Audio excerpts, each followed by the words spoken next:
Shalom, selamat pagi Bapak Ibu Saudara yang terkasih. Pagi hari ini kembali kita akan merenungkan kebenaran firman Tuhan. Sebelumnya mari kita berdoa. Bapa di sorga, saat ini kami mau merenungkan firman-Mu.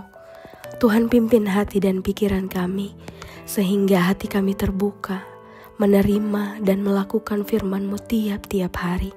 Dalam nama Tuhan Yesus, amin. Perenungan kita pagi hari ini terambil dari 1 Tesalonika 2 ayat 4 dengan satu tema, yaitu bukan untuk menyukakan manusia. Firman Tuhan berbunyi demikian, sebaliknya karena Allah telah menganggap kami layak untuk mempercayakan Injil kepada kami, karena itulah kami berbicara.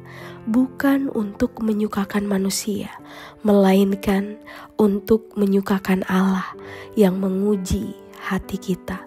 Bapak Ibu Saudara yang terkasih, aktor ternama Bill Cosby pernah berkata, "Saya tidak tahu kunci kesuksesan, tapi kunci menuju kegagalan adalah mencoba untuk menyenangkan semua orang." Natur kita sebagai makhluk sosial memang membuat kita tak bisa hidup tanpa dukungan orang lain. Setiap kita membutuhkan rasa dihargai, dibutuhkan, diterima, dan dikasihi.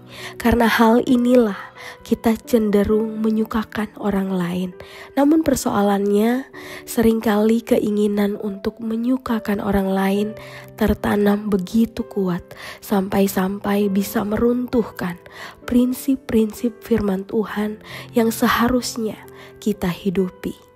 Bapak Ibu Saudara yang terkasih, apakah sikap untuk menyukakan orang lain sering membuat kita kompromi akan nilai-nilai firman Tuhan?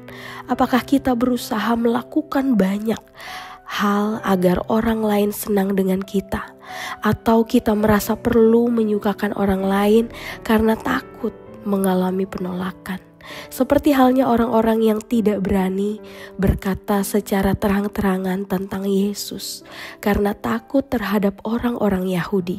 Kita perlu sadar bahwa kita tidak diciptakan untuk menyukakan atau memenuhi harapan orang lain. Sebaliknya, kita diciptakan untuk menyukakan hati Tuhan. Inilah motivasi kita yang terutama. Rasul Paulus memahami betul tujuan utamanya adalah untuk menyukakan Allah yang menguji hati, sehingga ia tidak berfokus untuk menyukakan manusia dan tahu bagaimana harus bersikap. Ia tidak pernah bermulut manis atau lip service. Ia tidak pernah mempunyai maksud loba yang tersembunyi, serta tidak pernah mencari pujian dari manusia. Walau sebagai rasul, ia dapat berbuat demikian. Sebaliknya apa yang ia lakukan? Paulus menjelaskan bahwa ia bersikap ramah, rela melayani dalam kasih sayang yang besar, bahkan rela membagi hidupnya. Jika disimpulkan, motivasi dari semua perilaku Paulus adalah kasih.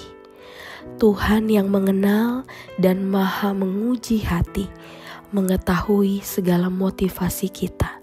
Karenanya milikilah motivasi yang benar dan murni di hadapan Tuhan bagi kebaikan sesama kita.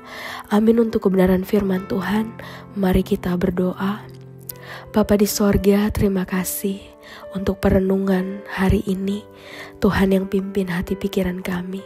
Ingatkan jika kami mulai tergoda untuk bermulut manis, memiliki maksud loba yang tersembunyi, serta mencari pujian dari manusia. Sebaliknya tolong kami untuk bersikap ramah, rela melayani dalam kasih yang tulus. Terima kasih Bapa di sorga.